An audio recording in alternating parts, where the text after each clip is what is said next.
Assalamualaikum warahmatullahi wabarakatuh.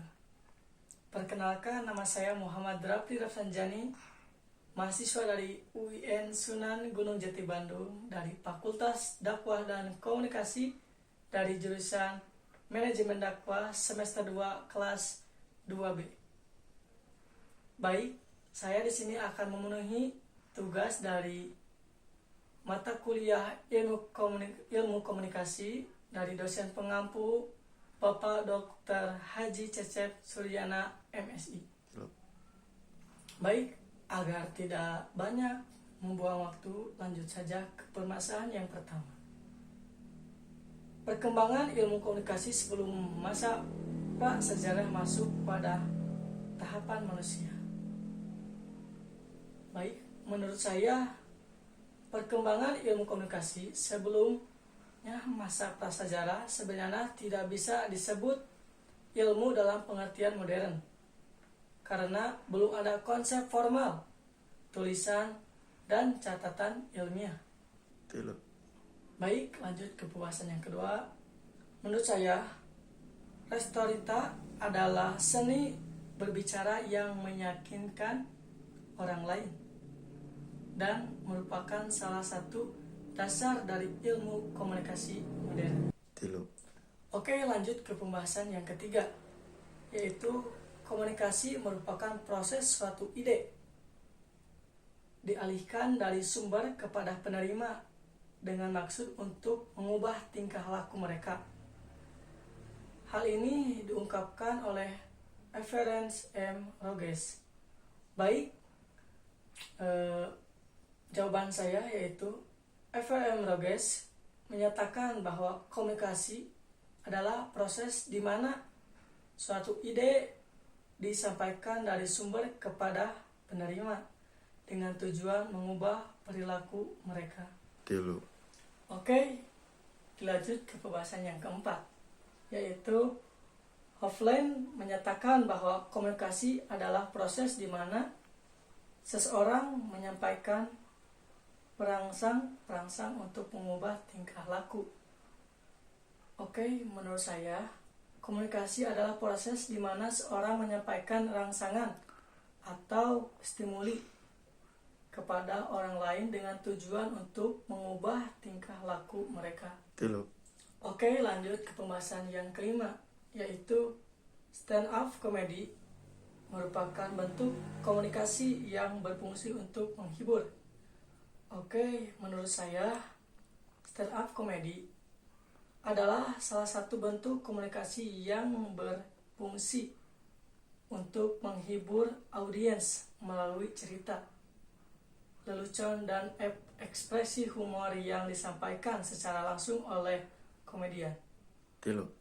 Baik, dilanjut ke pembahasan yang keenam, yaitu peribahasa terkait bagaimana kita mengucapkan, bukan pada kata yang diucapkan. Baik, menurut saya, ya, ada beberapa peribahasa yang menekankan pentingnya cara kita mengucapkan sesuatu, bukan hanya isi atau kata-katanya.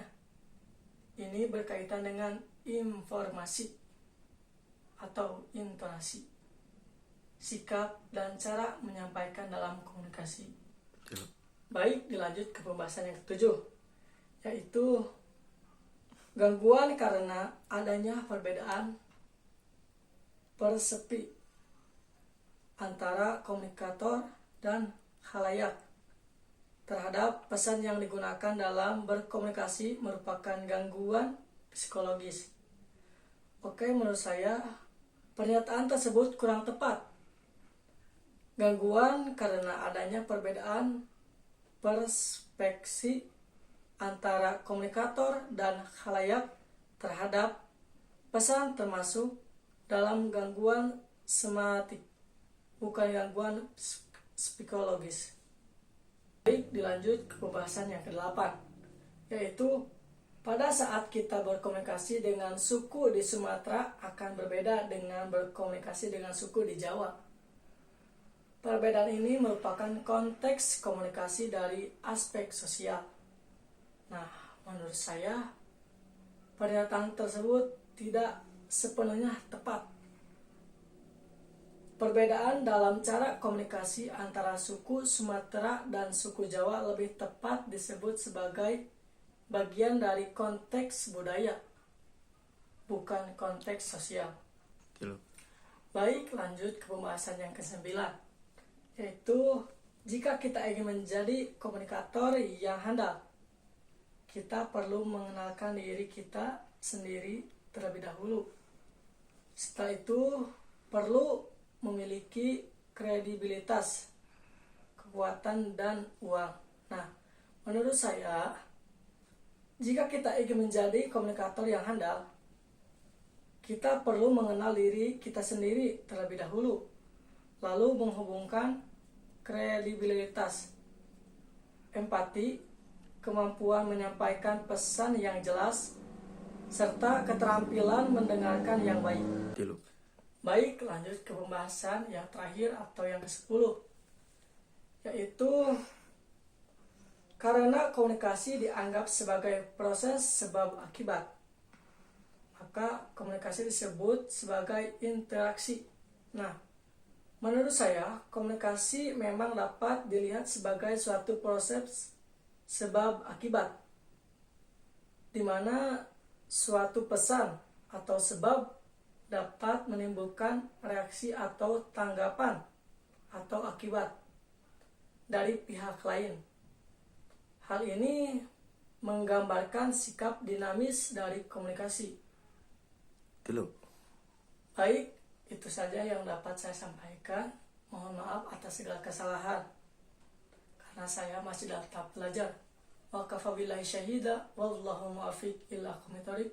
Wassalamualaikum warahmatullahi wabarakatuh.